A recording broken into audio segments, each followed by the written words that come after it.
ಮಾಡಿ ಒಡೆ ಕೇಳು ಅಂಗನೆ ಮುಕ್ತಿಯನ್ನು ವಜರು ಈ ವಜರು ಈವನು ಈಶನು ಅನ್ನುವ ಸೂತ್ರ ಆರಂಭ ಆಗಿ 2 ನುಡಿ ಮುಗುತ್ತ. ಸುಲಭೋಪಾಯವನು ಒಂದನು ಒಲಿದು ಅರುಪುವೆನು ನಿರ್ಮಲ ಮುಕ್ತಿಗೆ ಅಲಸುವ ಸುಜನಕ್ಕೆ ನಲಿದು ಈಶ ಶರಣೆಂಬುದು ಇದು ತಾನೇ ಸಾಲ್ಗೆನ್ನು ಫಲವು ಉಪದೇಶದೋಳು ಕೊರಳಿಲ್ಲ. ಸಾಮಾನ್ಯರು ಕೂಡ ಅಧ್ಯಾತ್ಮದ ಕಡೆಗೆ ಭಾಳ ಹೆಚ್ಚೈತೆ ನೋಡಪ್ಪ ಅಂತ ಪ್ರತಿದ್ದಲ್ಲಿ ಭಾಳ ಹೆಚ್ಚೈತೆ ನೀನು ಕೇಳಿ ನೋಡು ಹಾಗೆ. ಸಾಮಾನ್ಯರು ಕೂಡ ಈ ಕಡೆಗೆ ಮುಖ ಮಾಡಲಿ, ಅಧ್ಯಾತ್ಮದ ಕಡೆಗೆ ಮುಖ ಮಾಡಲಿ ಅನ್ನುವ ಅಭಿಪ್ರಾಯದಿಂದ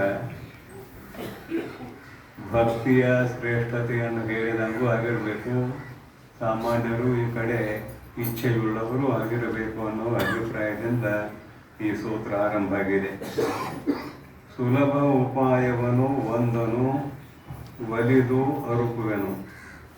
ಯಾತಕ್ಕಂದ್ರೆ ಮುಕ್ತಿಗೆ ಎಳಸುವ ಸುಜನರಿಗೆ ನಲಿದು ಈಶ ಶರಣೆಂಬುದು ಇದು ತಾನೇ ಸಾಲುವು ಇನ್ನು ಫಲವು ಉಪದೇಶದೋಳು ಪುರುಳಿಲ್ಲ.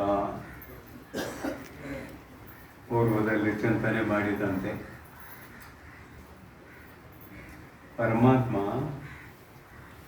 ಬಹಳಷ್ಟು ಸುಲಭವಾಗಿ ಒಲಿಯುತ್ತಾನೆ ಅಂತ ಅಭಿಪ್ರಾಯ. ಈ ನುಡಿದು ಸುಲಭ ಉಪಾಯವನ್ನು ನಡಕಾಟಾಗಬಾರದು. ಅತ್ಯಂತ ಸಹಜವಾಗಿ ಮಾಡುವಂತಹ ಉಪಾಯವನ್ನು, ಸಾಧನೆಯನ್ನು ಒಂದನು ಅಂತ ಅದೊಂದು ಒಳ್ಳೆಯ ಸಾಧನೆ ಇದೆ. ಒಲೆದು ಅರುಪುವೆನು, ಬಹಳಷ್ಟು ಪ್ರೀತಿಯಿಂದ ಹೇಳುವೆನು. ಯಾತಕ್ಕಂದ್ರೆ ನಿರ್ಮಲ ಮುಕ್ತಿಗೆ ಎಳಿಸುವ ಸುಜನರಿಗೆ, ನಿರ್ಮಲ ಮುಕ್ತಿಗೆ ಎಳಿಸುವ ಸುಜನರಿಗೆ. ನಿಮಗೆ ಅತ್ಯಂತ ದುಃಖ ನಿವೃತ್ತಿ ಪೂರ್ವಕ ಪರಮಾನಂದ ಪ್ರಾಪ್ತಿ ಲಕ್ಷಣಾತ್ಮಕವಾದ ಸುಖ ಬೇಕು ಅಥವಾ ದುಃಖ ಬೆರೆತ ಸುಖ ಬೇಕು? ದುಃಖ ಬೆರೆಯಲಾರದ ಸುಖ ಬೇಕು. ನಿಮ್ಮ ಭಾಷೆಯಲ್ಲಿ ದುಃಖ ಬೆರೆಯಲಾರದ ಸುಖ ಬೇಕು, ದುಃಖ ಮಿಶ್ರಿತ ಸುಖ ಬೇಕು ಅಂತ ಕೇಳಿದ್ರೆ ನಾವೇನು ಬೇಡ್ಕೊಳ್ತೀವಿ? ಮಿಶ್ರಿತ ಸುಖ ಬೇಕಂತ ಯಾರಾದರೂ ಬೇಡ್ಕೊಳ್ತೇವೆ? ದುಃಖ ಬೆರೆಯಲಾರದ ಸುಖ ಬೇಕಂತ. ಆಯಿತು. ಅಂತಹ ದುಃಖ ಬೆರೆಯಲಾರದ ಸುಖ ಬೇಕೆಂಬುವ ಇಚ್ಛೆ ನಿಮಗಿದ್ದರೆ ಸಾಮಾನ್ಯರನ್ನು ಕುರಿತು ಹೇಳುವುದಿಲ್ಲ. ಸುಖವು ಬೇಕೆಂಬ ಇಚ್ಛೆಯು ನಿಮಗಿದ್ದರೆ ನೀವು ಮಾನವರಾಗಿ ಹುಟ್ಟಿದ್ದು ಯೋಗ್ಯ. ನೀವು ಸುಜನರು, ಒಳ್ಳೆಯ ಜನರು. ಇಂತಹ ಸುಜನರಿಗೆ, ಒಳ್ಳೆಯ ಜನರಿಗೆ, ಒಟ್ಟು ಈ ಕಡೆ ಮುಖ ಮಾಡಿದವರೆಲ್ಲರೂ ಒಳ್ಳೆಯ ಜನರೇ, ಅಧ್ಯಾತ್ಮದ ಕಡೆ ಅಭಿರುಚಿ ಉಳ್ಳವರಾಗಬೇಕು. ಸುಜನರಿಗೆ ನಲಿದು ಪ್ರೀತಿಯಿಂದ ಈಶ ಶರಣೆಂಬುದಿದು ತಾನೇ. ಬಹಳಷ್ಟು ಪ್ರೀತಿಯಿಂದ ಪರಮಾತ್ಮನಲ್ಲಿ ನೀವು ಶರಣಾಗತರಾಗಿ ಮತ್ತೇನಿಲ್ಲ. ಸುಲಭವಾಗಿ ನೀವು ಮುಕ್ತರಾಗ್ತೀರಿ. ಅಂದರೆ ಮುಕ್ತರಂದ್ರೆ ಏನು? ದುಃಖ ಬೆರೆಯಲಾಗದ ಸುಖ ನಮಗೆ ಪ್ರಾಪ್ತಿಯಾಗುತ್ತದೆ. ನಲಿದು ಈಶ ಶರಣೆಂಬುದಿದು ತಾನೇ ಸಾಲುವು. ಇದಿಷ್ಟು ಸಾಕ. ಅತ್ಯಂತ ಭಕ್ತಿಯಿಂದ ಈ ಹಿಂದಿನ ಪ್ರವಚನದಲ್ಲಿ ಪರಮಾತ್ಮನ ಬಗ್ಗೆ ಪರಿಚಯ ಮಾಡಿಕೊಟ್ರು.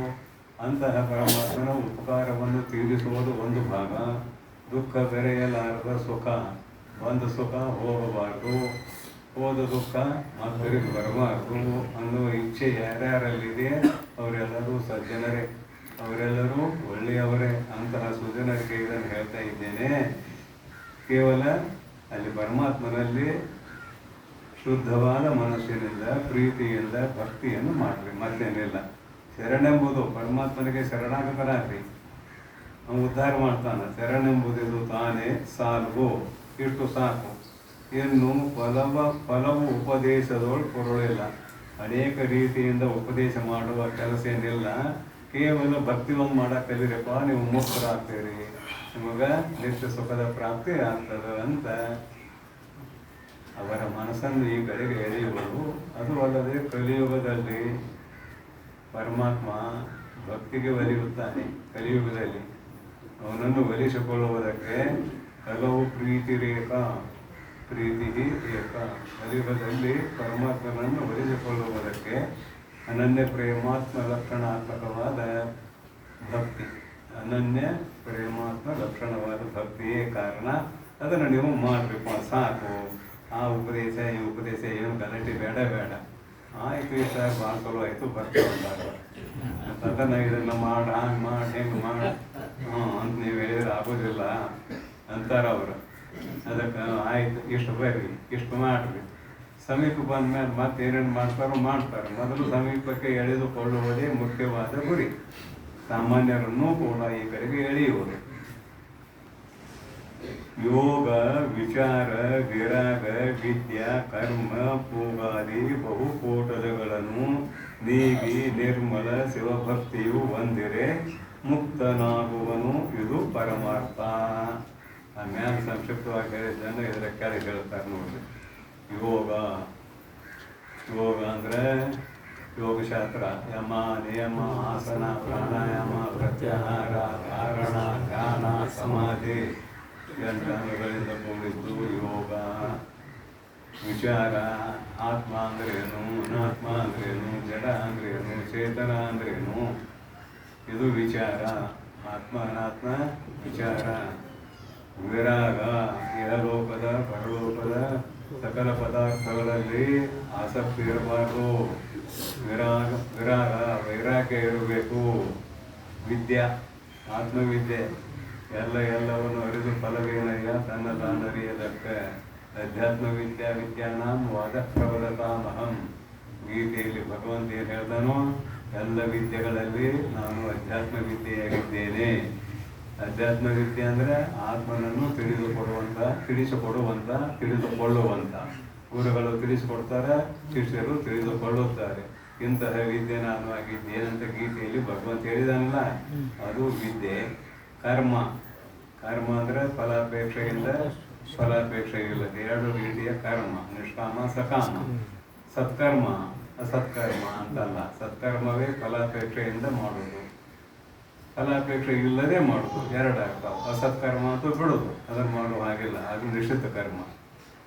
ಹೂಗಾದಿ ಸಮೂಹ ಬಹುಕೋಟಗಳನ್ನು ನೀಗಿ ಇವ್ಯಾವೂ ಬೇಡ. ಇವ್ಯಾವೂ ಬೇಡ. ಎಷ್ಟು ಸ್ವಲ್ಪ ಮಾಡ್ತಾರೆ ನೋಡ್ರಿ. ಇವ್ಯಾವೂ ಬೇಡ. ಏನು ಬೇಕು? ಕೇವಲ ಒಂದು ಭಕ್ತಿ ಇದ್ರೆ ಸಾಕು. ಬರೀತಾರೆ, ನಿರ್ಮಲ ಶಿವಭಕ್ತಿ ಹೊಂದಿರೆ. ನಿರ್ಮಲ ಮಂಗಳಮಯವಾದ ಶಿವಭಕ್ತಿ ಹೊಂದಿರೆ. ಕೈಲಾಸಕ್ಕೆ ಅಧಿಪತಿಯಾಗಿರುವಂತಹ ಪರಮಾತ್ಮನು ಶಿವ. ಅವನಲ್ಲಿ ಭಕ್ತಿ ಹೊಂದಿದ್ರೆ ಸಾಕು ಅಂತ ಮೊದಲ ಶಬ್ದ ಅರ್ಥ ನೋಡೋಣ. ಶಿವಭಕ್ತಿಯು ಹೊಂದಿರೆ ಮುಕ್ತನಾಗುವನು, ಅವನು, ಇದು ಪರಮಾರ್ಥ. ಅಂತಹ ಭಕ್ತನು ಮುಕ್ತನೇ ಆಗುತ್ತಾನೆ, ಇದು ಪರಮಾರ್ಥ ಅಂದರು. ಕೆಲವು ಜನ ವಿಷ್ಣುಪಾಸಕರಿರ್ತಾರೆ, ಕೆಲವು ಜನ ಬ್ರಹ್ಮೋಪಾಸಕರಿರ್ತಾರೆ. ವಿಷ್ಣು ಉಪಾಸಕರು, ಬ್ರಹ್ಮೋಪಾಸಕರು, ಕೆಲವು ಜನ ದೇವಿ ಉಪಾಸಕರು ಇರ್ತಾರೆ. ದೇವಿ ಉಪಾಸಕರು ಭಾಳ ಜನ ಇರ್ತಾರೆ. ಮತ್ತು ಇಲ್ಲಿ ಬರೀ ಶಿವನ ಭಕ್ತಿ ಹೇಳಿದ್ದೀರಿ. ವಿಷ್ಣುವಿನ ಭಕ್ತರ ಕಥೆ ಹೇಗೆ? ವಿಷ್ಣು ಅಂದ್ರೆ ಸಂತೋಷ, ವೈಕುಂಠ ಅಂದ್ರೆ ಸಂತೋಷ. ಮತ್ತು ಅವ್ರಿಗೆ ಹೆಂಗೆ ಕತೆ? ಹಿಂಗಾರ ಇಲ್ಲಿ ನೀವು ಬರುತ್ತೀರಿ, ಬರೀ ಶಿವಪ್ಪ ಅಂತ ಬರುತ್ತೀರಿ ಹೆಂಗೆ ಅಂತ ಅಕಸ್ಮಾತ್ ಯಾರಾದರೂ ಸಂಶಯ ಪಟ್ರು, ಮತ್ತೇನಿಲ್ಲ. ಸಂಶಯ ಪಡ್ದಿರಂತೂ ಭಾಳ ಚಲೋ. ಸಂಶಯ ಬಂದ್ರೆ ಶಿವ ಶಬ್ದಕ್ಕೆ ಅರ್ಥ ಏನು ಅಂತ ಕೇಳಿದರೆ ಮಂಗಳಮಯವಾದ ಭಕ್ತಿ ಅಂತ ಅರ್ಥ. ಶಿವ ಶಬ್ದಕ್ಕೆ ಮಂಗಳ ಅಂತ ಅರ್ಥ ಇದೆ, ಕಲ್ಯಾಣ ಅಂತ ಅರ್ಥ ಇದೆ. ಇಲ್ಲಿ ಮಂಗಳಮಯವಾದ ಭಕ್ತಿ ಅಂತ ಆಯಿತು. ಹಂಗಾರೆ ಅಮಂಗಳಮಯವಾದ ಭಕ್ತಿಯು ಇದ್ದಂಗೆ ಆಯ್ತಲ್ಲ. ಮಂಗಳಮಯವಾದ ಭಕ್ತಿ ಅಮಂಗಳಮಯವಾದ ಭಕ್ತಿಯು ಇದ್ದಂಗೆ ಆಯ್ತಲ್ಲ ಅಂತ ಸಹಜವಾಗಿ ಬರುವಂಥದ್ದು. ಅಮಂಗಳಮಯವಾದ ಭಕ್ತಿಯನ್ನು ಮಾಡಿದವರು ಭಾಳ ಬಂದಿದ್ದಾರೆ, ರಾಕ್ಷಸರು. ಅದರ ಒಂದು ಉದಾಹರಣೆ ಹೇಳಿಬಿಡ್ತೇನೆ. ಭಸ್ಮಾಸುರ ಶಿವಪ್ಪನ ಪರಮ ಭಕ್ತ, ಕೈಲಾಸ ಅಧಿಪತಿಯ ಪರಮ ಭಕ್ತ. ಕಠೋರವಾದ ತಪಸ್ಸು ಮಾಡಿದ. ಪರಮಾತ್ಮ ಪ್ರತ್ಯಕ್ಷ ಅಲ್ಲ, ಏನು ಬೇಕು ಕೇಳು ವರ ಅಂದ. ಅವ ಭಕ್ತಿ ಮಾಡ್ತಾ ಮಾಡ್ತಾ ಮಾಡ್ತಾ ಏನಾಗಿತ್ತಂದ್ರೆ ಜಗನ್ಮಾತೆಯಾಗಿರುವ ಪಾರ್ವತಿಯ ಮೇಲೆ ಮನಸ್ಸಾಗಿತ್ತು ನಾವು ಭಸ್ಮಾಸುರು. ಅವಂದ ನಾ ಯಾರ ತಲೆ ಮೇಲೆ ಕೈ ಇಡ್ತೇನೆ ಅವ್ರು ಸುಟ್ಕೊಂಡು ಹೋಗ್ಲಿ ಅಂದ. ನೀವು ತಥಾಸ್ತು ಅಂದ. ಹಾಗೆ ಆಗಲಿ ಅಂದ. ಹಾಗೆ ಆಗಲಿ ಅಂದ್ಕೊಳ್ಳಿ ಅದು ಅವನ ತಲೆ ಮೇಲೆ ಕೈ ಹಾಕೋದು. ಯಾರ ತಲೆ ಮೇಲೆ? ಶಿವಪ್ಪ ತಲೆ ಮೇಲೆ ಕೈ ಇಡಾಕೋದು. ಓಡಾಕತ್ತ ಅಂಜಿ ಓಡಾಕತ್ತ. ವಿಷ್ಣು ನೋಡಿದ ಇದನ್ನು. ವಿಷ್ಣು ಪರಮಾತ್ಮ ನೋಡಿದ, ಜಗತ್ ರಕ್ಷಣೆ ಮಾಡೋದು ನನ್ನ ಜವಾಬ್ದಾರಿ ಐತಿ. ಭಸ್ಮಾಸುರ ಶಂಕರನನ್ನು ಸುಡಾಕ್ ಬಂದು ಐತೇನು. ವಿಷ್ಣು ಸರ್ವಜ್ಞ.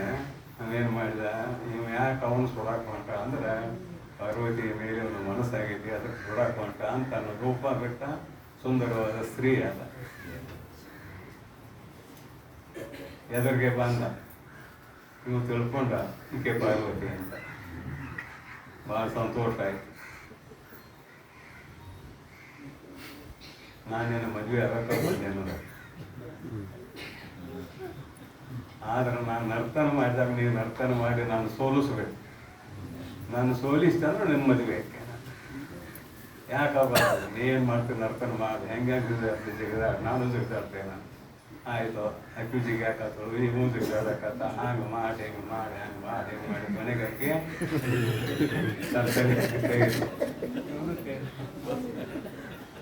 ಇವನು ಇಟ್ಕೊಂಡ ಸುಟ್ಟು ಬಸ್ ಮತ್ತೆ.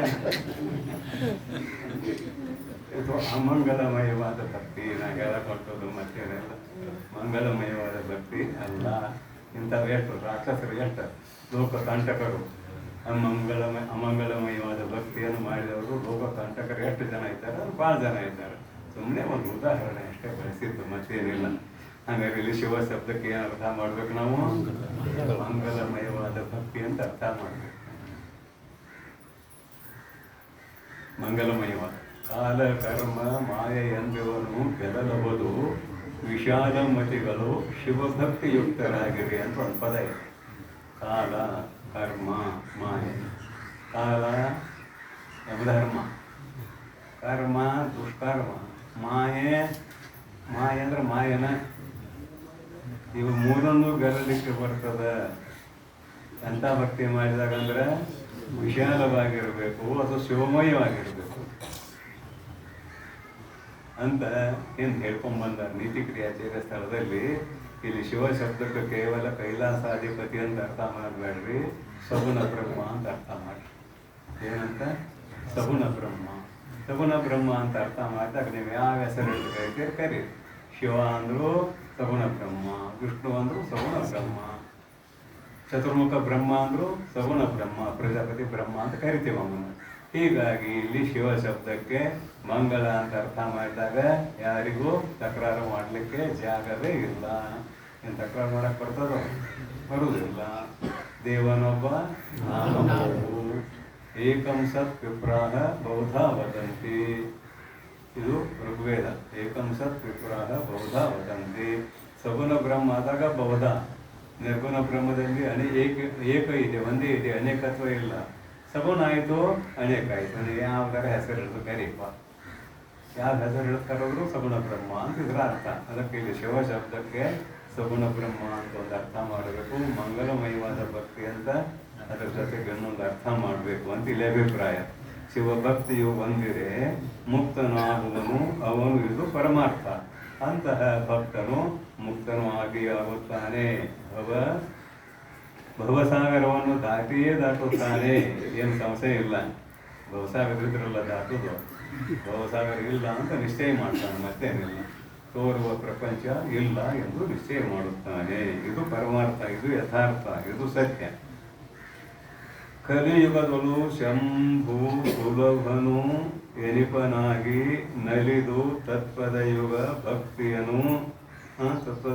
ಭಕ್ತಿಯು ನೆಲೆಸಿ ಮಾನಸಗಳು ಇನಿಸು ವೇಳೆಯದು ಮುಕ್ತಿ ಲಲನೆಯನು ಅವನೊಡನೆ ಬೆರೆಸುವು. ಭಕ್ತಿಯ ಶ್ರೇಷ್ಠತೆಯನ್ನು ಹೇಳ್ತಾ ಇದ್ದಾರೆ.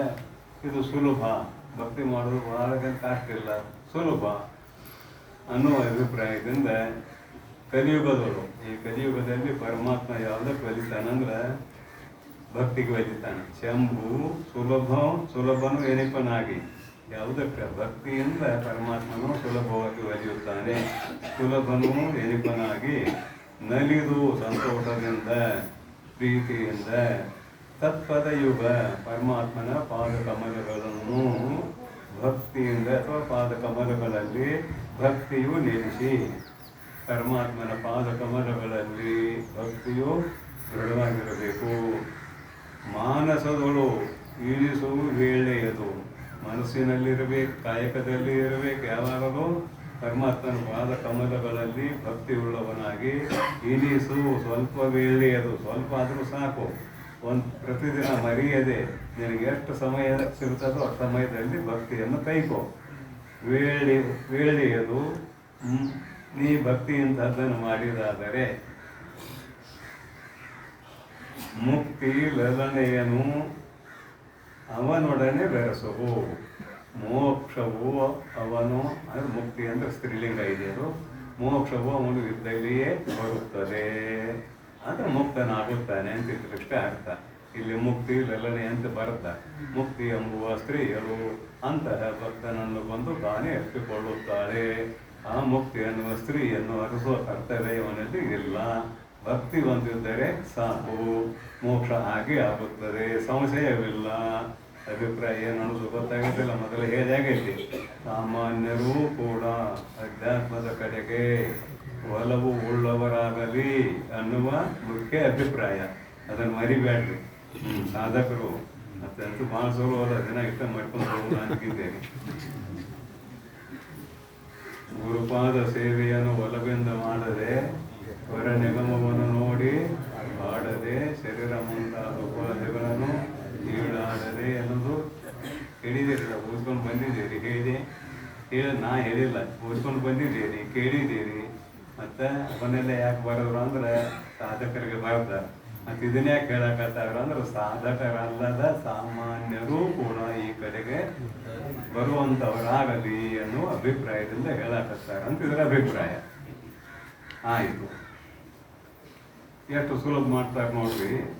ತನು ವಿಯೋಗದೊಳೊಮ್ಮೆ ನೆನೆಯದಿರ ಅನುರಾಗದಿಂದ ಎನ್ನ ಭಕ್ತರಿಗೆ ಘನಮುಕ್ತಿಯನ್ನು ತಾನೇ ನೆನೆದು ಈವನು ಎಂದು ಮಾನಿನಿ ರನ್ನೆ ಸತ್ಯನೋಳು ಖುಷಿಯುಂಟೆ, ಸತ್ಯನೋಳು ಖುಷಿಯುಂಟೆ. ಇನ್ನೂ ಸುಲಭ ಮಾಡ್ತಾರೆ.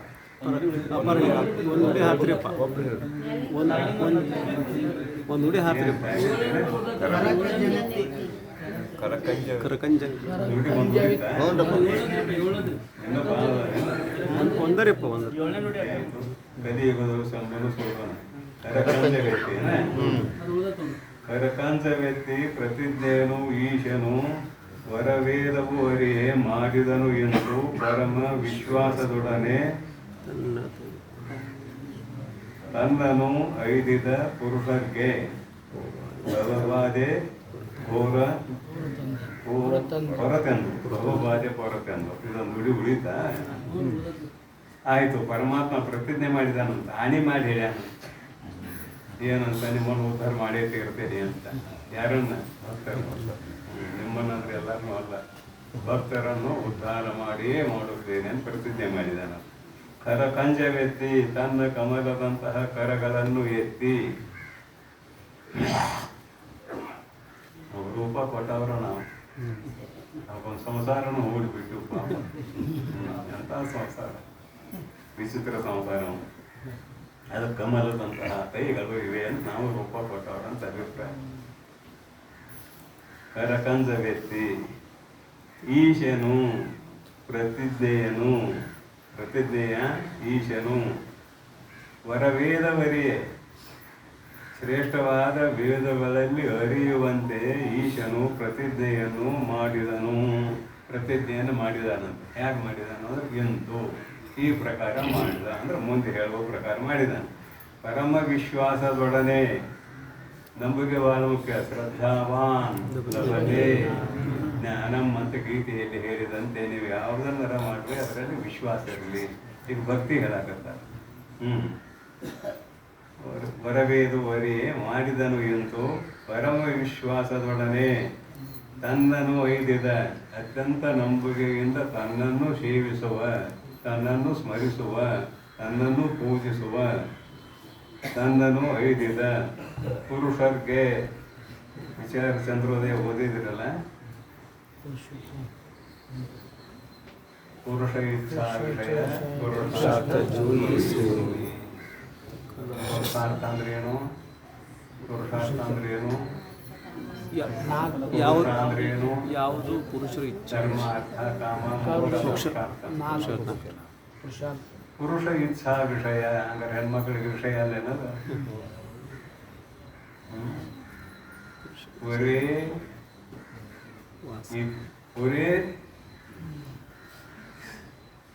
ವಸತಿ ಇದೆ ಪುರುಷ. ನಾ ಬೇರೆ ಉತ್ಪತ್ತಿ ಮಾಡ್ತೇನೆ. ನವದ್ವಾರೆ ಪುರೇ ದೇಹಿ ನೈವ ಕರ್ವ ನಕಾರ అని ಗೀತೆ ಇದೆ. ಈ 9 ದ್ವಾರಗಳಿಂದ ಕೂಡಿರುವ ಈ ಸ್ಥೂಲ ಶರೀರ, ಸೂಕ್ಷ್ಮ ಶರೀರ ಅದಾವಲ್ಲ, ಇವುಗಳಲ್ಲಿ ಪುರಿ ಶೇತೀತಿ ಪುರುಷ ಅಂತ ಒಂದು ಉತ್ಪತ್ತಿ ಇದೆ. ಇದನ್ನ ಪುರ ಅಂತ ಕರೆದ್ದಾರೆ. ಈ ಪುರದಲ್ಲಿ ಯಾರು ವಾಸ ಮಾಡುತ್ತಾರೆಯೋ ಅವರು ಪುರುಷರು. ಯಾರು ವಾಸ ಮಾಡ್ಯಾರ ಅಂದ್ರೆ ಜೀವಾತ್ಮ ವಾಸ ಮಾಡ್ಯಾರ ನಮ್ಮನೆಂಬ ಭಾಷೆಯಲ್ಲಿ. ಜೀವಾತ್ಮ ಅಂದ್ರೆ ಯಾರು? ಮಮೈವ ಅಂಶೋ ಜೀವಲೋಕೆ ಜೀವಭೂತ ಸನಾತನ. ನನ್ನ ಅಂಶವೇ ಜೀವಾತ್ಮ ಅಂತ ಪರಮಾತ್ಮ ಅಂಶ ತಿಳಿಸೋ ಮಾತ್ರ ಇದು. ಅಂಶ ಅಂದ್ರೆ ಈ ಪರಿಪೂರ್ಣವಾದ ಆಕಾಶದಲ್ಲಿ ಏನಾರ ಒಂದು ಇಟ್ಕೊಂಡು ಮಾಡಿ ತಗೊಳಕ್ ಬರ್ತದೇನ? ಬರುವುದಿಲ್ಲ. ಅದು ಮಮೈವ ಅಂಶೋ ಜೀವಲೋಕೆ ಅಂತ ಯಾಕೆ ಹೇಳ್ದ ಪರಮಾತ್ಮ ಅಂತ ಕೇಳಿದ್ರೆ, ನಾನೇ ಜೀವರೂಪದಿಂದ ಎಲ್ಲ ಶರೀರಗಳಲ್ಲಿ ಇದ್ದೇನೆ ಅಂತ ಅರ್ಥ. ಹೀಗಾಗಿ ಈ ಶರೀರದಲ್ಲಿ ಇದ್ದಾವ ಯಾರು ಅಂದ್ರೆ ಜೀವಾತ್ಮ. ಜೀವಾತ್ಮ ಜೀವಾತ್ಮ ಅಂದ್ರೆ ಯಾರು? ಪರಮಾತ್ಮ. ಜೀವಾತ್ಮ ಅಂದ್ರೆ ಪರಮಾತ್ಮ, ಪರಮಾತ್ಮ ಅಂದ್ರೆ ಜೀವಾತ್ಮ. ಯಾರ ಶರೀರದಾಗ ಜೀವಾತ್ಮ ಇಲ್ಲ? ಹೆಣ್ಮಕ್ಳ ಶರೀರದಾಗೂ ಜೀವಾತ್ಮ, ಹೆಣ್ಮಕ್ಳ ಶರೀರದಾಗೂ ಜೀವಾತ್ಮ. ಪುರುಷ ಅಂದ್ರೆ ಯಾರು? ಇಲ್ಲೇ ಜೀವಾತ್ಮ. ಜೀವಾತ್ಮನೇ ಪುರುಷ ಅಂದಾಗ ಅವರು ಇಲ್ಲಿ ಅನ್ವಯ ಆಗ್ತಾರೆ, ಗಂಡ್ಮಕ್ಳು ಇಲ್ಲೇ ಅನ್ವಯ ಆಗ್ತಾರೆ. ಅದಕ್ಕಾಗಿ ಇದು ಪುರುಷರಿಗೆ ಅಷ್ಟೇ ಅಲ್ಲಪ್ಪ ಮಾರಾಯ. ಶಾಸ್ತ್ರ ಅಂತಃಕರಣಕ್ಕೆ ಗೊತ್ತಿಲ್ಲ. ಇದು ಸ್ಥೂಲ ಶರೀರಕ್ಕೆ, ಸ್ಥೂಲ ಶರೀರಕ್ಕೆ ಶಾಸ್ತ್ರ ಇದ್ರ ಸಂಬಂಧನೇ ಇಲ್ಲ. ಸೂಕ್ಷ್ಮ ಶರೀರಕ್ಕೆ ಶಾಸ್ತ್ರ. ಆ ಸೂಕ್ಷ್ಮ ಶರೀರದಲ್ಲೇ ಜೀವಾತ್ಮ ಇದ್ದಾನೆ, ಮತ್ತೇನು ಇಲ್ಲ ಅಂತ ಗೊತ್ತಾಯ್ತಾ? ಪುರುಷ ಅಂದ್ರೆ ಯಾರು? ಎಲ್ಲರೂ ಪುರುಷರೇ. ಲೋಕದ ವ್ಯವಹಾರದಲ್ಲಿ ಮತ್ತೆ ಯಾರಿಗೆ ಮದುವೆ ಮಾಡೋದು ಅದಕ್ಕಿಂತ ಅದು ಲೋಕದ ವ್ಯವಹಾರದಲ್ಲಿ ನೀವು ಮಾಡಿಕೊಡ್ತೀವಿ, ಏನಾರು ಅಂದ್ಕೊಡ್ರಿ. ನಮ್ಮ ಶಾಸ್ತ್ರದ ಪ್ರಕಾರ ಎಲ್ಲರೂ ಪುರುಷರೇ. ಯಾಕ? ಪುರೀಶೇತಿ ಪುರುಷರೇ. ಏನಾಯ್ತು? ಯಾವ ನುಡಿ ಓದಾಕತ್ತೇನಪ್ಪ? ಕರಕಂಜ ವ್ಯಕ್ತಿ ಪ್ರತಿಜ್ಞೆಯನು ಈರ್ಷ್ಯನು ಬರಬೇದವರಿಯೇ ಮಾಡಿದನು ಎಂದು ಪರಮ ವಿಶ್ವಾಸದೊಡನೆ ನನ್ನನ್ನು ಒಯ್ದಿದ ಪುರುಷರಿಗೆ ಅಂದಾಗ ಎಲ್ಲರೂ ಬಂದ್ರಿಲ್ಲ. ಭವಬಾಧೆ ಹೊರತು ಎಂದು ಅವರಿಗೆ ಭವಬಾಧೆಯೇ ಇಲ್ಲ. ಹೊರತು ಅವ್ರಿಗಿಲ್ಲ ಇಲ್ಲ ಭವಬಾಧೆ. ಶರೀರನ ನಮಗೈತಿ. ಈ ಭಕ್ತಿಯನ್ನು ಮಾಡ್ತಾ ಹೋದ್ರೆ ಶರೀರನ ಅಲ್ಲ ಅಂತ ಜ್ಞಾನ ಆಗ್ತದೆ ಮಗ. ಈ ಜ್ಞಾನ ನಿಮಗಾದಾಗ ಭವಬಾಧೆ ನಿಮಗೇನಿದೆ ಸಂಬಂಧ ಇಲ್ಲ. ಸೂತ್ರ ಹೊರತೆಂದು ಮುಂದೆ ನೋಡಿ ಏನು ಹೇಳಿದ್ರು ಅಂದ್ರೆ, ಕರ್ಮಿಗೆ, ಅಭ್ಯಾಸಿಗೆ, ಮುಮುಕ್ಷುವಿಗೆ. ಕರ್ಮಿ ಬಿಡೋನು ಇಲ್ಲಿ ಅಭ್ಯಾಸಿ, ಮುಮುಕ್ಷು ಅಭ್ಯಾಸಿ, ಅನುಭವಿ. ಶರೀರಕ್ಕೂ ಹೋಗುವಾಗ ಹೆಂಗಿರ್ಬೇಕಂತ ಹೇಳಿದ್ರು, ಒಬ್ಬ ಈಡಾನಾಡಿ ಅಧಿಷ್ಠಾತೃ ದೇವತೆಯಲ್ಲಿ ಚಂದ್ರನಲ್ಲಿ ನನ್ನನ್ನು ತೊಡಗಿಸ್ಕೊಂಡಿರ್ಬೇಕು. ಅವನ ಧ್ಯಾನದಲ್ಲಿ ಇರಬೇಕು. ಇನ್ನೊಬ್ಬ ಹೇಳಿದ ಸೂರ್ಯನಲ್ಲಿ, ಅವನಿಗೆ ಆಯಿತು ಸೂರ್ಯ, ಅಭ್ಯಾಸಿಗೆ ಆಯಿತು. ಮುಮುಕ್ಷುವಿಗೆ ಅಭ್ಯಾಸಿಗೆ ಯಾರು ಹೇಳಿದ್ರು? ಅನುಭವಿಗೆ ಏನು ಮಾಡ್ಬೇಕಂತ ಹೇಳಿದ್ರು? ಸ್ಮರಣೆ ಮಾಡಬೇಕು, ಬ್ರಹ್ಮರಂಧ್ರದಲ್ಲಿ ಹೋಗ್ಬೇಕಮ್ಮ ಅಂತ ಹೇಳಿದ್ರು. ಭಕ್ತನಿಗೆ ಯಾವುದೂ ಇಲ್ಲ. ಆ ನಾಡಿ ಚಿಂತೆ ಇಲ್ಲ, ಈ ನಾಡಿ ಚಿಂತೆ ಇಲ್ಲ. ಬ್ರಹ್ಮರಂಧ್ರಕ್ಕೆ ಹೋಗೋದು ಇಲ್ಲ. ನೀ ಭಕ್ತಿ ಒಂದು ಮಾಡಿದ್ರೆ ಸಾಕಪ್ಪ, ಮುಕ್ತಿ ಸಿಗ್ತದೆ ಮಾರಾಯ. ಹುಡುಗದೇನು ಗಲಾಟೆಗೆ ಬೀಳಬೇಡ, ಬಾ ಈ ಕಡೆ, ಬಾ ಈ ಕಡೆ ಅನ್ನೋದಷ್ಟೇ ಅಭಿಪ್ರಾಯ. ತನು ವಿಯೋಗದಳು ಒಮ್ಮೆ ನೆನೆಯೇ. ಪರಮಾತ್ಮನ ಸ್ಮರಣೆ ಅವನು ಮಾಡಲಿ. ನೆನೆಯದಿರೇ ನೆನೆಯದಿರಲ್ ಮಾಡದೇ ಇರಲಿ. ಒಮ್ಮೆ ಪರಮಾತ್ಮನಲ್ಲಿ ನೀವು ಭಕ್ತ ಆದ ಅಂದ್ರೆ ಸಾಯುವ ಮುಂದೆ ಸ್ಮರಣೆ ಬಂತು ಬರೆದಿದ್ರಿಲ್ಲ, ಆದರೂ ಕೂಡ ನಾನು ಅವನನ್ನು ಉದ್ಧಾರ ಮಾಡುತ್ತೇನೆ ಅಂತ ಹೇಳ್ಯಾನಂತ ಪರಮಾತ್ಮ. ಹೇಳ್ತಾ ನೋಡು, ಅನುರಾಗದಿಂದ ಎನ್ನ ಭಕ್ತರಿಗೆ, ಬಹಳಷ್ಟು ಪ್ರೀತಿಯಿಂದ ನನ್ನ ಭಕ್ತರಿಗೆ ಘನ ಮುಕ್ತಿಯನು ತಾನೇ ನೆನೆದು ಇವೆನೆಂದು ಭಕ್ತನ ಅವನ ಸ್ಮರಣೆ ಮಾಡ್ತಾನಂತ. ನೋಡ್ರಿ ಹೆಂಗೈತಿ, ಪರಮಾತ್ಮ ತನ್ನ ಭಕ್ತನನ್ನು ಸ್ಮರಣೆ ಮಾಡಿಕೊಂಡು ಅವನನ್ನು ಸ್ಮರಣೆ ಮಾಡಲಿ ಮಾಡದೆ ಇರಲಿ ಅವನನ್ನು ಉದ್ಧಾರ ಮಾಡುತ್ತೇನೆ ಅಂತಾನಂತ ಪರಮಾತ್ಮ. ಎಷ್ಟು ಸುಲಭ ಇದು, ಭಾಳ ಸುಲಭವಾದ ಮಾರ್ಗ. ಶಾಸ್ತ್ರ ಓದೋದು ಬೇಡ, ಏನೂ ಬೇಡಪ್ಪ ಮಾರಾಯ, ಬರೀ ಅವನ ಕೈ ಮುಗಿದ್ರೆ ಸಾಕ ನಾವು ಮುಕ್ತರ ಆಗ್ತೇವಂತ ಅವರಲ್ಲಿ ಮೊದಲ ಪ್ರೀತಿ ತುಂಬ್ತಾ ಇದ್ದಾನೆ, ವಿಶ್ವಾಸ ತುಂಬ್ತಾ ಇದ್ದಾನೆ ಗುರುನಾಥ. ಆ ವಿಶ್ವಾಸ ತುಂಬಿದ ಮೇಲೆ ಅವರು ಭಕ್ತರಾಗ್ತಾರೆ. ಭಕ್ತರಾದ್ಮೇಲೆ ಒಡನಾಟ ಬೆಳೀತದೆ. ಒಡನಾಟ ಬೆಳೆದ ಮೇಲೆ ನೋಡ್ತಮ್ಮ ಭಕ್ತಿಯಿಂದ ಏನೇನು ಸಿಗ್ತದೆ ಅಂದ್ರೆ ಸಕಾಮ ಫಲ ಸಿಗ್ತತಿ. ಆ ಸಕಾಮ ಫಲ ಅದು ಒಂದಿನ ನಾಶ ಆಗುವಂಥದ್ದು. ನಿಷ್ಕಾಮ ಭಕ್ತಿ ಮಾಡುವಂಥ ನಿಷ್ಕಾಮ ಕಷ್ಟ. ನಿಷ್ಕಾಮ ಭಕ್ತಿಯನ್ನು ಫಲಾಪೇಕ್ಷೆ ಇಲ್ಲದೆ ನೀವು ಮಾಡು, ಏನು ಕೊಡೋದು ಕೊಡ್ತಾನೆ, ಸರ್ವಜ್ಞ ಇದ್ದಾನ ಅವ.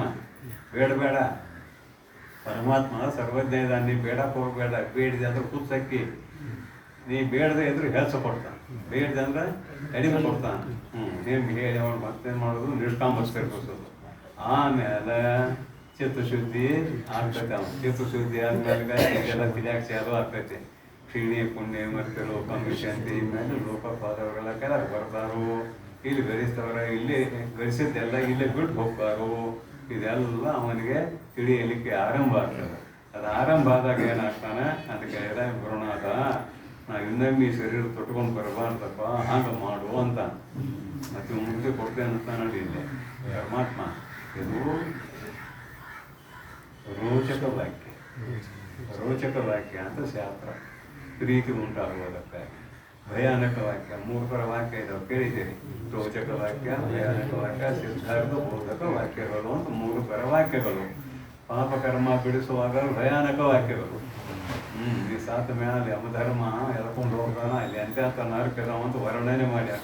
ಅಲ್ಲಿ ಹಾಕಿ ನಿನ್ನ ಬೇಯಿಸ್ತಾನ ಅಂತ ಏನು ಮಾಡಿದ್ರು ಬಿಡುದಿಲ್ಲ, ಏನೆಲ್ಲ ಬರೆದು ಬಂದಾರ ಅದಕ್ಕೆ. ಅದು ಭಯಾನಕ ವಾಕ್ಯ, ಇದು ರೋಚಕ ವಾಕ್ಯ. ಸಿದ್ಧಾರ್ಥ ಬೋಧಕ ವಾಕ್ಯಗಳು ಮುಗಿದು ಹೋಗ್ಯಾವ. 4ನೇ ಸಂಧಿಗೆ ಮುಗಿದು ಹೋಗ್ಯಾವ. ಇದ್ದದ್ದನ್ನು ಇದ್ದಂತೆ ಹೇಳುವ ವಾಕ್ಯಗಳು ಮುಗಿದು ಹೋಗ್ಯಾವ. ಈಗ ರೋಚಕ ವಾಕ್ಯ, ಭಕ್ತಿಯು ಉತ್ಕರ್ಷೆ. ರೋಚಕ ವಾಕ್ಯವೂ ಹೌದು, ಭಕ್ತಿಯ ಶ್ರೇಷ್ಠತೆಯೂ ಹೌದು. ಆಯ್ತು, ಇಲ್ಲಿ ಪರಮಾತ್ಮನ ನೆನಪು ಮಾಡೋದಂತ ನೋಡ್ರಿ ಹೆಂಗಿದೆ. ಪರಮಾತ್ಮನೇ ನೆನೆದು, ನೆನೆಯದಿರಲ್ ಅನುರಾಗದಿಂದ ಎನ್ನ ಭಕ್ತರಿಗೆ ಘನ ಮುಕ್ತಿಯನ್ನು ತಾನೇ ನೆನೆದು ಈವೆನು, ನಾನೇ ಅವರನ್ನು ನೆನಪು ಮಾಡ್ಕೊಂಡು ಅವ್ರಿಗೆ ಮುಕ್ತಿ ಕೊಡ್ತೇನು ಎಂದು ಪರಮಾತ್ಮ ಹೇಳ್ಯಾನ. ಮಾನಿ ನೀರನ್ನೇ ಸತ್ಯ ನೋಡಿ ಖುಷಿ ಉಂಟೆ. ಯಾರು ಪರಮಾತ್ಮ ಸತ್ಯ ಸ್ವರೂಪ, ಅವೇನಾದ್ರು ಸುಳ್ಳು ಹೇಳ್ಯಾನೇನು ಅಂದ್ರೆ ಸುಳ್ಳು ಹೇಳುವವನು ಅಲ್ಲ, ಖರೆ ಹೇಳ್ಯಾನು, ಅವು ಯಥಾರ್ಥವಾಗಿ ಹೇಳಿದ್ದಾನೆ ಅನ್ನುವ ಅಭಿಪ್ರಾಯ. ಎಲ್ಲ ಕೂಡಿ ಮತ್ತೆ ಅಲ್ಲಿಗೆ ಬರಬೇಕು. ಎಲ್ಲಿಗೆ? ಸಾಮಾನ್ಯರನ್ನು ಕೂಡ ತನ್ನೆಡೆಗೆ ಎಳೆದುಕೊಳ್ಳುವುದಕ್ಕಾಗಿ. ಅವನಿಗೇನು ಲಾಭ ಇಲ್ಲ, ಸಾಮಾನ್ಯರು ಉದ್ಧಾರ ಆಗಲಿ ಅನ್ನುವ ಅಭಿಪ್ರಾಯ ಇಷ್ಟೇ.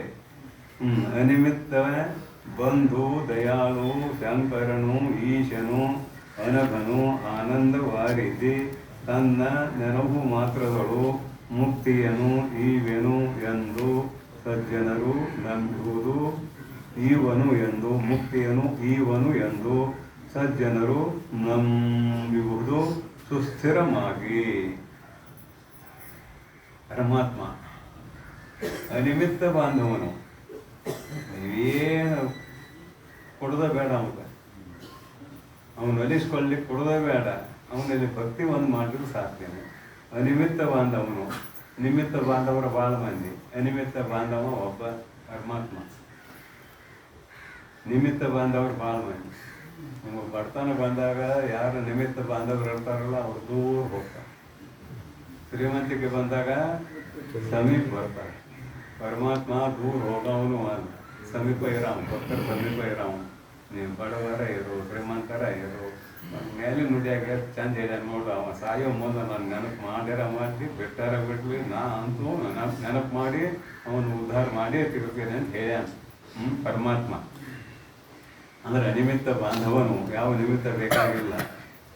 ಅನಿಮಿತ್ತ ಬಂಧು ದಯಾಳು, ಪರಮಾತ್ಮ ಅನಿಮಿತ್ತ ಬಂಧು ಇದಾನು, ದಯಾಳು ಇದಾನು. ಶಂಕರೋತೀತಿ ಶಂಕರ, ಸುಖವನ್ನು ಕೊಡುವವನು ಶಂಕರನು ಅಂತ. ಈಶ, ಇದೆಲ್ಲವನ್ನು ಆಳುವವನು ಈಶ, ಜಗತ್ತನ್ನು ಆಳುವವನು ಈಶನು. ಅನಘನು, ಅನಘನು ಅಂದ್ರೆ ಪಾಪದ ಲವಲೇಶವು ಪರಮಾತ್ಮನಲ್ಲಿ ಇಲ್ಲ. ಅನಘನು ಆನಂದವಾರಿಧಿ, ಯಾವಾಗಲೂ ಆನಂದದ ಸಮುದ್ರದ ಸ್ವರೂಪವೇ ಆಗಿದ್ದಾನೆ. ತನ್ನ ನೆನಪು ಮಾತ್ರದಳು, ಯಾರು ತನ್ನನ್ನು ಸ್ಮರಿಸುತ್ತಾರೆಯೋ, ಕೇವಲ ಸ್ಮರಿಸಿದ್ರೆ ಸಾಕ, ನೆನಪು ಮಾಡಿದ್ರೆ ಸಾಕ. ಮುಕ್ತಿಯನ್ನು ಈವೆನು ಎಂದು, ಮೋಕ್ಷವನ್ನು ಕೊಡುತ್ತೇನೆ ಎಂದು, ಕೊಡ್ತಾನೆ ಈವನು ಎಂದು, ಮೋಕ್ಷವನ್ನು ಕೊಡುತ್ತಾನೆ ಎಂದು ಸಜ್ಜನರು ನಂಬಿರುವುದು. ಸಜ್ಜನರು ಒಪ್ಪಬೇಕು ಅಂದ್ರೆ ವಿಶ್ವಾಸ ಬೇಕು ಸಜ್ಜನರಲ್ಲಿ. ನಿಮ್ಮ ನಂಬುವಿಗೆ ನಿಮಗೆ ಫಲ ಕೊಡ್ತದೆ. ಸುಸ್ಥಿರಮಾಗಿ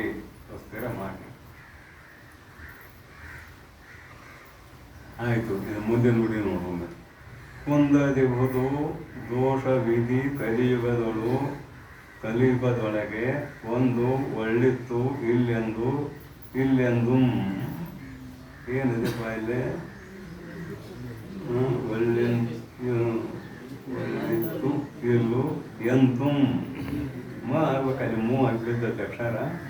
ಎಂತುಂ ಅರಿಯಲಿಕೆ ಮಂದಗಮನೆ, ಶಿವಪದದ ನೆನವು ಮಾತ್ರದಿಂದ ಅಪ್ಪುಂ ಅಖಿಲರಿಗೆ ವರಮುಕ್ತಿ.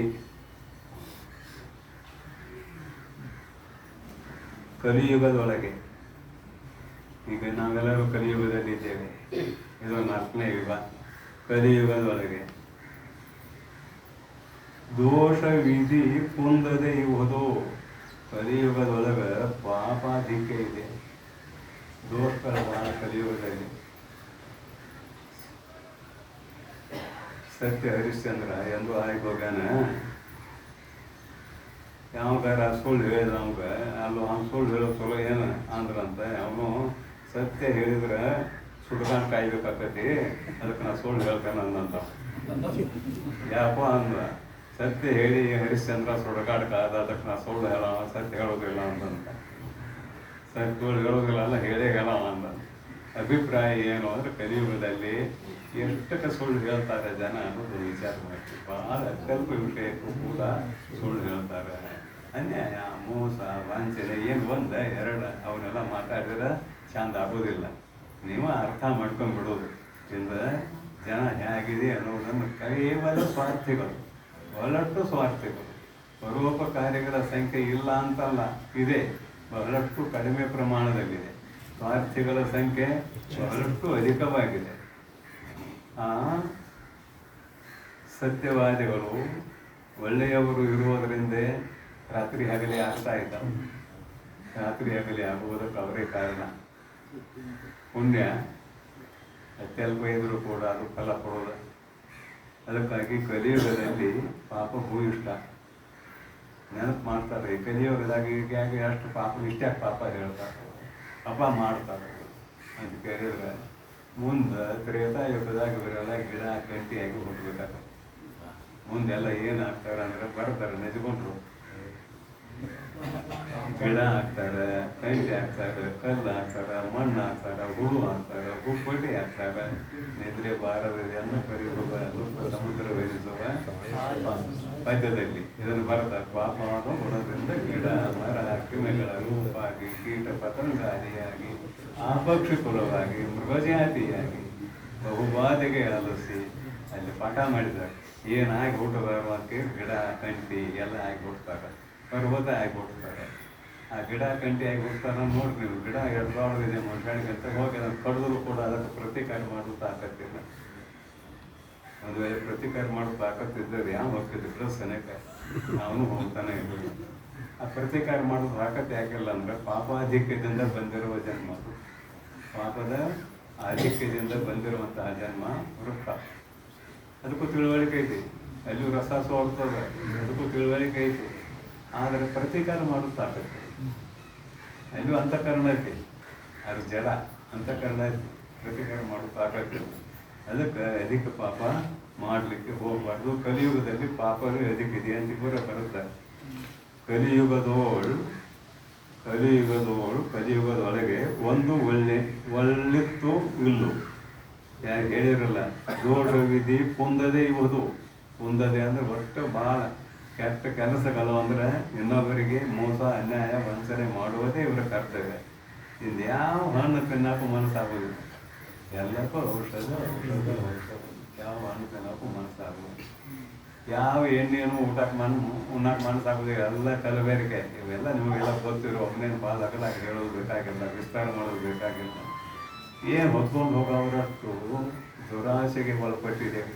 ಹೊತ್ಕೊಂಡು ಹೋಗ್ತೀವಿ ಏನೋ ಅನ್ನುವಷ್ಟು ದುರಾಸೆ. ಸೂರ್ಯ ಚಂದ್ರರು ಇರುವವರೆಗೆ ಇರುತ್ತೇವೆಯೋ ಅನ್ನುವಂತೆ ವ್ಯವಹಾರ ಇದ್ದಾಗಂತ ನಿಜಗೊಂಡ್ರು ಬರಬೇಕಾಗ ಕಲಿಯುಗದೋಳು ಅಂತ. ನೋಡ್ರಿ, ದೋಷ ಬಹಳಷ್ಟು ದೋಷ. ಕುಂದದಿ ಒಂದು ದೋಷವಿಧಿ ಕಲಿಯುಗದೊಳಗೆ ಒಂದು ಒಳ್ಳಿತ್ತು ಇಲ್ಲು. ಒಂದು ಒಳ್ಳೆದಿಲ್ಲ ಇಲ್ಲ, ಒಂದು ಒಳ್ಳಿತ್ತು ಇಲ್ಲು.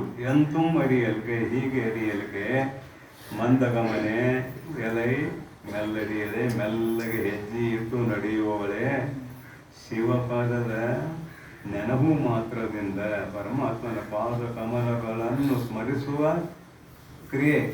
ಅದರಿಂದ ಅಪ್ಪುಂ ಅಖಿಲರಿಗೆ ಎಲ್ಲರಿಗೂ ವರಮುಕ್ತಿ ಅಂತ ಬರ್ತಾರೆ. ಅಖಿಲರಿಗೆ ಪರಮಾತ್ಮನ ಪಾದ ನಾಮಸ್ಮರಣೆಯನ್ನು ಯಾರು ಮಾಡ್ತಾರೆ, ಪರಮಾತ್ಮನ ಪಾದ ಪೂಜೆಯನ್ನು ಯಾರು ಮಾಡ್ತಾರೆ, ಅವರಿಗೆಲ್ಲ ಮೋಕ್ಷ ಆಗೇ ಆಗ್ತದೆ ಅಂತ ಬರುತ್ತೆ. ಪರಮಾತ್ಮ ಎಲ್ಲರಲ್ಲಿ ಇದ್ದಾನೆ ಅದನ್ನು ತಿಳಿದು ತಾಕತ್ತಿಲ್ಲ ಇವರಿಗಿಲ್ಲ. ಇವ್ರಿಗೇನು ಹೇಳಕತ್ತಾರೆ, ಶಂಭುಪದ, ಕೈಲಾಸದ ಅಧಿಪತಿ, ವೈಕುಂಠದ ಅಧಿಪತಿ, ಸತ್ಯಲೋಕದ ಅಧಿಪತಿ, ಬ್ರಹ್ಮ ವಿಷ್ಣು ಮಹೇಶ್ವರರು. ಅವರಲ್ಲಿ ನಿಮ್ಮ ಇಚ್ಛೆಗೆ ತಕ್ಕಂತೆ ಹೇಳಿದ್ದೇನೆ, ಮೊನ್ನೆ ಕತೆ ಹೇಳಿದ್ದೇನೆ. ವಿಷ್ಣುವಿಗೆ ಹಿಂಗೆ ನಾವು ಹಾಕ್ತಾರೆ, ಶಿವಪ್ಪ ಹಿಂಗೆ ಹಾಕ್ತಾರೆ. ತಮಾಷೆ ಕತೆ ಅದು ಹೇಳ್ತಾರೆ, ಅವೆಲ್ಲ ಬೇಡ ನಮಗೆ. ನಮಗೆ ಬೇಕಾದದ್ದೇನು ಸಗುಣ ಬ್ರಹ್ಮ. ನೀವು ಯಾವುದರ ಹೆಸರಿನಿಂದ ಕರೀರಿ, ಒಟ್ಟು ಅವನಲ್ಲಿ ಭಕ್ತಿ ಉಳ್ಳವ್ರಿ. ಇಲ್ಲಿ ಶಂಭುಪದ ಅಂದ್ಕೊಳ್ಳಿ, ಅದೊಂದು ತಗೊಳ್ಬೇಡ್ರಿ ಅನ್ನುವುದಕ್ಕಾಗಿ ಶಿವ ಅನ್ನೋ ಶಬ್ದಕ್ಕೆ ಮಂಗಲ ಅಂತ ಅರ್ಥ ಮಾಡಿ ಆಗಿದೆ. ಕುಂದದೆ ಇವುದು ದೋಷವಿದೆ ಕಲಿಯುಗದವರು ಎಂತೂ ಆಯ್ತಲ್ಲ ಒಳ್ಳೆದು. ಅಖಿಲರಿಗೆ ವರಮುಕ್ತಿ. ಅದರಿಂದೇ ಭಕ್ತಿ ಮಾತ್ರದೇ ಶಂಭು ನಿಜ ಮುಕ್ತಿ ಪದವನ್ನು ಈವುದು. ಸತ್ಯವು ಅಬುದಾಗಿ ಪದುಲದಿಂದ ಅನ್ಯವನು ಎಳಸದೆ ಸದ್ಭಕ್ತಿಯ ವದವುಳ್ಳವನೇ ಮುಕ್ತನು. ಇದು ಸಿದ್ಧ. ಪದಚ್ಛೇದ ಮಾಡಿ ಓದಿದ್ದೀನಿ. ಅದರಿಂದ ಪರಮಾತ್ಮನು ಹೀಗೆ ಇರುವುದರಿಂದ, ಬರೀ ನೀವು ಸ್ಮರಣೆ ಮಾಡಿದರೂ ಸಾಕು ಮೋಕ್ಷ ಕೊಡ್ತಾನ. ಹೀಗೆ ಇರುವುದರಿಂದ ಭಕ್ತಿ ಮಾತ್ರ ಶಂಭು ನಿಜ ಮುಕ್ತಿ ಪದವನ್ನು ಈವುದು. ಪರಮಾತ್ಮನಲ್ಲಿ ಶಂಭುವಿನಲ್ಲಿ ಭಕ್ತಿಯನ್ನು ಮಾಡಿದರೂ ಸಾಕು ನಿಜ ಮುಕ್ತಿ ಪದವನ್ನು ಈವುದು. ಆ ಭಕ್ತಿ ನಮಗೆ ಮೋಕ್ಷವನ್ನೇ, ನಿಜ ಮುಕ್ತಿ ಅಂತ ಬರ್ತಾರೆ, ಯಥಾರ್ಥವಾದ ಮೋಕ್ಷವನ್ನೇ ಈವುದು. ಸತ್ಯಬಹುದಾಗಿ, ಇದು ಸತ್ಯವು. ಸತ್ಯ ಅನ್ನೋ ಶಬ್ದ ಸತ್ಯ ಅನ್ನುವ ಅರ್ಥದಲ್ಲಿ ಬಳಸ್ತಾರೆ ಶಾಸ್ತ್ರದಲ್ಲಿ. ಸತ್ಯವು ಅಹುದಾಗಿ ಪದುಲದಿಂದ ಸಂತೋಷದಿಂದ ಅನ್ಯವನ್ನು ಎಳಸದೆ. ಏನು ಬೇಡಕ್ಕೆ ಹೋಗ್ಬೇಡ್ರಿ, ಬರೀ ಭಕ್ತಿ ಮಾಡಿದ್ರು ಸಾಕು. ನೀವು ಬರೀ ಭಕ್ತಿ ಮಾಡಿದ್ರು ಸಾಕ. ಮ್ಯಾಲೆ ಹೇಳಿದಾರಲ್ಲ, ನೀವು ಭಕ್ತಿ ಮಾಡಿದ್ರು ಸಾಕು, ಅವನು ಭಕ್ತರಾದ್ರೂ ಸಾಕು. ಒಂದು ಭಕ್ತರಾದ್ರೆ ಅಂದ್ರೆ ನಿಮ್ಮ ಉದ್ಧಾರ ಅವನ ಮಾಡೇ ಮಾಡ್ತಾನೆ. ಅನ್ಯವನ್ನು ಎಳಸದೆ, ಮತ್ತೊಂದನ್ನು ಪರಮಾತ್ಮನಲ್ಲಿ ಬೇಡಕ್ಕೆ ಹೋಗ್ಬೇಡ್ರಿ ನೀವು. ಸದ್ಭಕ್ತಿಯು ವದವುಳ್ಳವನೇ, ಸದ್ಭಕ್ತಿಯ ವದವುಳ್ಳವನೇ, ಸದ್ಭಕ್ತಿಯಲ್ಲಿ ಪ್ರೀತಿಯುಳ್ಳವನೇ. ಸದ್ಭಕ್ತಿಯಲ್ಲಿ ಪ್ರೀತಿಯುಳ್ಳವನೇ ಅಂದರೆ ಮೂರು ಕರ್ಣಗಳಿಂದ, ಮಾತು ಮನಸ್ಸು ಶರೀರ, ಮೂರು ಕರ್ಣಗಳಿಂದ ಪರಮಾತ್ಮನಲ್ಲಿ ಭಕ್ತಿಯುಳ್ಳವನು ಆಗಬೇಕು. ಉಳ್ಳವನೇ ಮುಕ್ತನು. ಇದು ಸಿದ್ಧ. ಭಕ್ತಿ ಅನ್ನೋದು ಹೇಳಿದ್ರಲ್ಲ, ಅಚಲವಾದ ಭಕ್ತಿ. ಪರಮಾತ್ಮನಲ್ಲಿ ಅಲಗಾಡಬಾರ್ದು, ಅಚಲವಾದ ಭಕ್ತಿ. ಈ ರೀತಿಯಾಗಿ ಯಾವನು ಭಕ್ತಿ ಉಳ್ಳವನು ಆಗಿದ್ದಾನೆಯೋ ಅವನು ಮುಕ್ತನೇ ಆಗುತ್ತಾನೆ ಅಂತ ಈ ಸೂತ್ರದ ಒಟ್ಟು ಅಭಿಪ್ರಾಯ. ಮುಂದಿನ ಸೂತ್ರಕ್ಕೆ ಹೋಗೋಣ.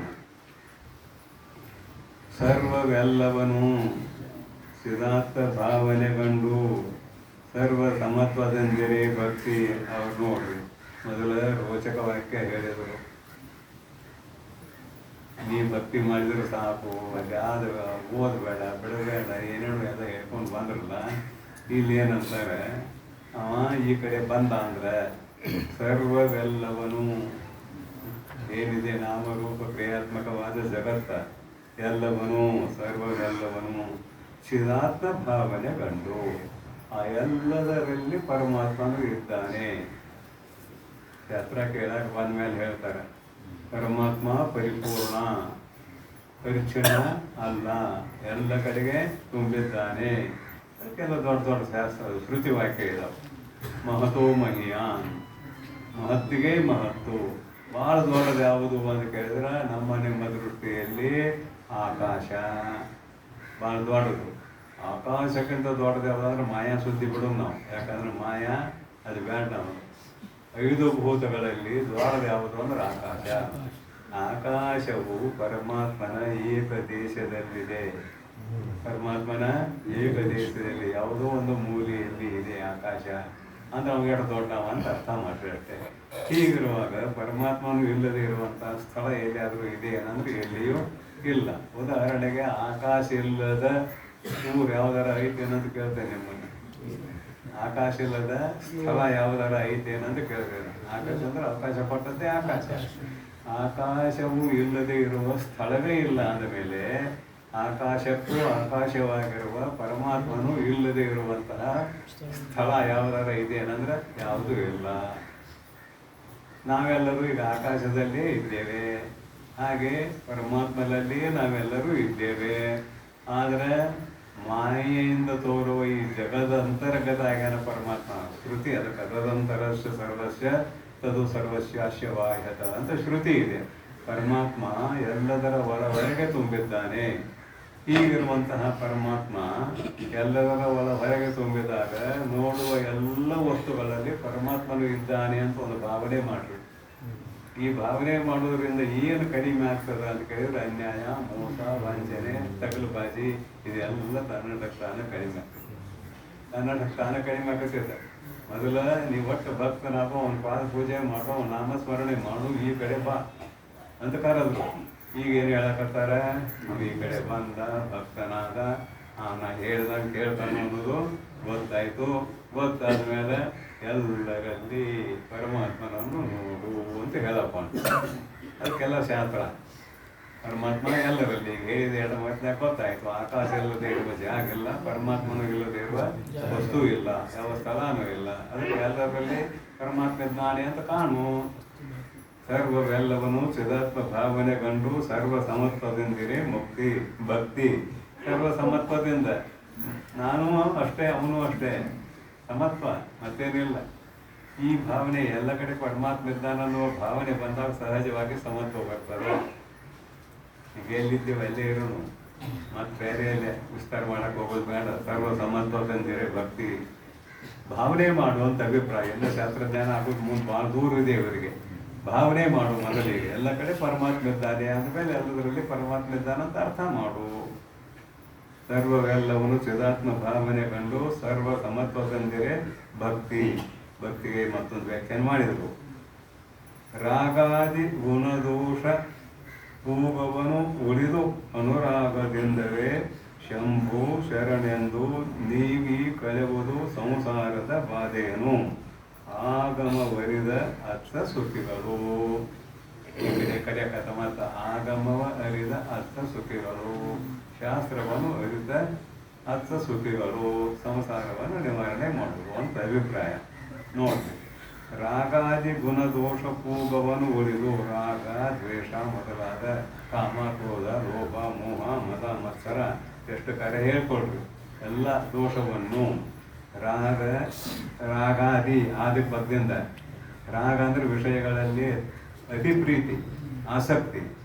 ಅದು ಬಂತು ಅಂದ್ರೆ ಎಲ್ಲ ಶುರುವಾಯಿತು. ಕಾಮ ಕ್ರೋಧ ಲೋಭ ಮಹ ಮತ್ಸರ ಏನೆಲ್ಲ ಶುರುವಾಯಿತು. ಅದು ಬಂತಂದ್ರೆ ಆದಿ ಪದದಿಂದ ಎಲ್ಲ ತಗೊಳ್ರಿ. ಗುಣದೋಷ ಪೂಗವನ್ನು ಉಳಿದು, ಗುಣದೋಷ ಪೂಗವನ್ನು ಉಳಿದು ಅನುರಾಗದಿಂದವೇ. ನಿನ್ನಲ್ಲಿ ರಾಗ ದ್ವೇಷ ಕಾಮ ಕ್ರೋಧ ಲೋಭ ಮೋಹ ಮದ ಮತ್ಸರ ಮೊದಲಾದ ಯಾವ ದುರ್ಗುಣಗಳು ಇರಕೂಡ್ದಪ್ಪ. ಮೊದಲ ನೀ ಕೈ ಮುಗಿದ್ರು ಸಾಕು, ಪೂಜೆ ಮಾಡಿದ್ರು ಸಾಕು ಹೇಳಿದ್ರು. ಹತ್ತರ ಬಂದ ಮೇಲೆ ಮತ್ತವ್ನು ನೋಡ್ಕೋಬೋದು, ಅಷ್ಟಕ್ಕೆ ನಿಲ್ಲಿಸುವಂಗಿಲ್ಲ. ಅದಕ್ಕೆ ರಾಗ ದ್ವೇಷ ಇವನ್ನೆಲ್ಲ ಬಿಟ್ಟು ನಡಿಬೇಕು ನೋಡಪ್ಪ ಅಂತ ಹೇಳ್ತಾರೆ.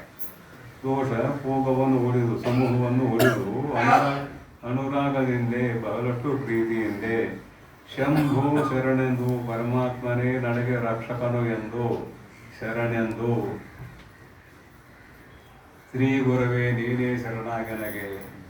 ಯೋಗ ಪ್ರತಿಪಾದನ ಸ್ಥಳದ ಪ್ರಥಮ ಪದ್ಯದಲ್ಲಿ ಶ್ರೀ ಗುರುವೇ ನೀನೇ ಶರಣಾಗನಗೆ ಅಂತ ಒಂದು ಶಬ್ದ ಬರ್ತಾರೆ. ಶರಣು ಆಗು ಅಂದ್ರೆ ನೀನು ನನಗೆ ಶರಣು ಬಾ ಅನ್ನೋಕ್ಕಾಗಲ್ಲ, ನೀನೇ ಶರಣಾಗನಗೆ. ಅಲ್ಲಿ ಶರಣು ಆಗು ಎನಗೆ, ಶರಣ ಆಗು ಎನಗೆ ಅಂತ ಬಿಡಿಸ್ಬೇಕು. ಎರಡು ಥರ ಬಿಡಿಸಕ್ಕೆ ಬರ್ತದೆ. ನೀನೇ ಶರಣು ಆಗು ಎನಗೆ ಅಂದಾಗಲೂ ಕೂಡ ನೀನೇ ಶರಣಾಗನಗೆ ಅಂತ ಶಬ್ದ ತಯಾರಾಗ್ತದೆ. ನೀನೇ ಶರಣ ಆಗು ಎನಗೆ ಅಂದಾಗಲೂ ಕೂಡ ನೀನೇ ಶರಣಾಗು ಅಂತ ಶಬ್ದ ತಯಾರಾಗ್ತೈತೆ. ಅಲ್ಲಿ ಶರಣು ಆಗು ಅಂದ್ರೆ ಏನರ್ಥ, ಶರಣ ಆಗು ಅಂದ್ರೆ ಏನರ್ಥ, ಇದು ಸ್ವಲ್ಪ ವ್ಯಾಕರಣಕ್ಕೆ ಸಂಬಂಧಪಟ್ಟದ್ದು. ಪೀಠದ ಏನು ಮಾಡ್ತದೋ ನೋಡ್ರಿ. ನೀನೇ ಶರಣು ಆಗು, ಇವರು ರಾಜರು ಬಡ್ದಾಡಿದಾರೆ ಅಂತ ಇಟ್ಕೊಳ್ರಿ. ಒಬ್ಬ ರಾಜ ಬಸವಲಿಲ್ಲ, ಸೋತ ಅಂದ್ರೆ ಏನೋ ಇಲ್ಲಿ ಮುಂದೆ ಮಾಡೋಕ್ಕಾಗೋದಿಲ್ಲ ಅಂದಾಗ ಅವನಿಗೆ ಶರಣಾಗ್ತಾನ. ನೀನೇ ನನ್ನನ್ನೇ ರಕ್ಷಣೆ ಮಾಡು ಅಂತ ಅವೇನಾದ ಶರಣು ಆದ.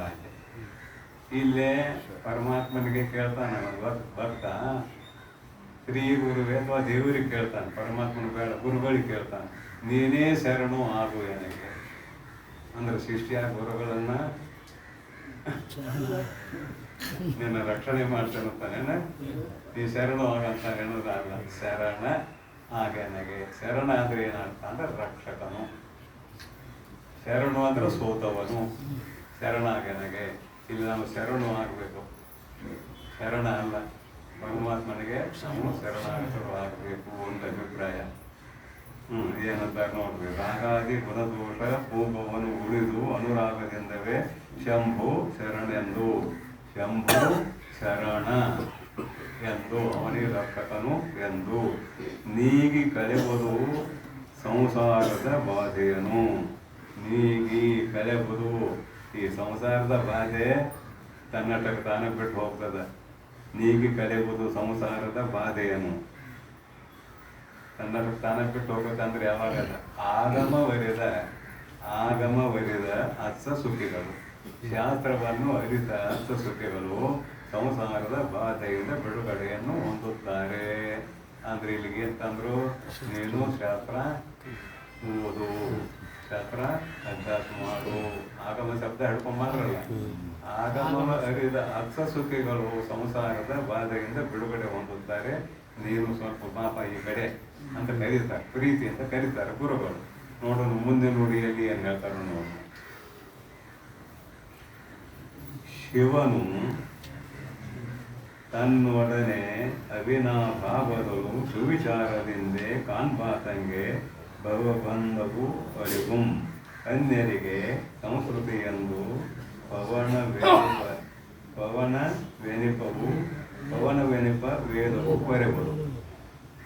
ಈ ನುಡಿಯಲ್ಲಿ ಏನು ಹೇಳ್ತಾರಂದ್ರೆ, ಶಿವನು ಪರಮಾತ್ಮನು ತನ್ನೊಡನೆ ಅವಿನಾಭಾವನೆಗಳು, ಪರಮಾತ್ಮ ಯಾವಾಗಲೂ ನನ್ನ ಹತ್ತಿರವೇ ಇದ್ದಾನೆ, ಜೀವರೂಪದಿಂದ ನನ್ನ ಹತ್ತಿರವೇ ಇದ್ದಾನೆ, ಕೂಟಸ್ಥ ರೂಪದಿಂದ ನನ್ನ ಹತ್ತಿರವೇ ಇದ್ದಾನೆ. ಮೊದಲು ಜೀವ, ತದನಂತರ ಕೂಟಸ್ಥ ರೂಪದಿಂದ ನನ್ನ ಹತ್ತಿರವೇ ಇದ್ದಾನೆ. ಅದು ಎರಡಾಗಬೇಕು, ಚಿದಾಭಾಸ ಕೂಟಸ್ಥ. ಚಿದಾಭಾಸ ದೇವಾತ್ಮ, ಕೂಟಸ್ಥ ಸಾಕ್ಷಿ, ನನ್ನ ಹತ್ತಿರವೇ ಇದ್ದಾನೆ. ಶಿವನು ತನ್ನೊಡನೆ ಅವಿನಾಭಾವನೆಗಳು ಅಂದ್ರೆ ಒಂದಕ್ಕೊಂದು ಅಗಲದಂಥ ಸಂಬಂಧ. ಅವಿನಾಭಾವನೆಗಳು ಸುವಿಚಾರದಿಂದೆ ನೋಡ್ರಿ, ಸುವಿಚಾರ ಹಾಕಿದ್ರೆ ಮಾತ್ರ. ಹಿಂದೇನಾದ್ರು ವಿಚಾರ ಬ್ಯಾಡ್ ನೆನಪು, ವಿದ್ಯಾ ಬ್ಯಾಡ್ ನೆನಪು, ಯೋಗ ಬ್ಯಾಡ್ ನೆನಪು.